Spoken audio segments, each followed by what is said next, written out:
Police माझा न्यूजच्या बातमीपत्रात आपलं मनापासून स्वागत. पाहूयात काही विशेष घडामोडी.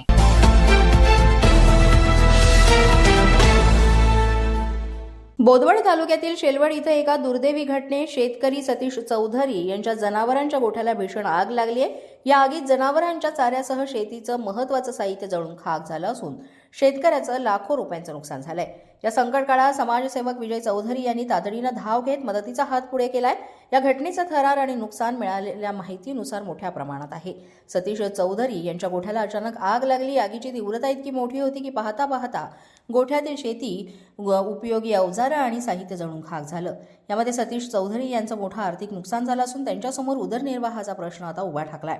या घटनेची माहिती मिळताच समाजसेवक विजय चौधरी यांनी आपल्या मित्रपरिवारासह तातडीनं घटनास्थळी भेट दिली. नुकसानग्रस्त कुटुंबाचं सांत्वन केलं आणि केवळ सांत्वनच नाही तर स्वखर्चातून तातडीची मदतही केलेली आहे. या कृतीमुळे हतबल झालेल्या शेतकरी कुटुंबाला मोठा आधार मिळालाय. शासकीय मदतीसाठी पाठपुरावा करण्यात येत आहे आणि लवकरात लवकर या सगळ्या घटनेचा तत्काळ पंचनामा करण्यात यावा.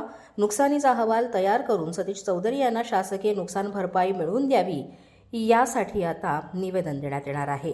पोलीस माझा न्यूज करिता प्रतिनिधी ज्ञानेश्वर पारधी, जळगाव. पोलीस माझा न्यूजच्या बातमीपत्रात आज इतकंच. तुम्हाला आमचं बातमीपत्र कसं वाटतंय याबाबत अवश्य अभिप्राय कळवा. यासाठी पोलीस माझा न्यूजचं युट्यूब चॅनल सबस्क्राईब करा. तसंच आमचं फेसबुक, इंस्टाग्राम आणि ट्विटर अकाउंट फॉलो करा. अधिक माहितीसाठी आमच्या www.policemazanews.com या वेबसाईटला भेट द्या. आमचे अधिकृत प्रतिनिधी व्हायचं असेल तर स्क्रीनवर दिलेल्या क्रमांकांवर आजच संपर्क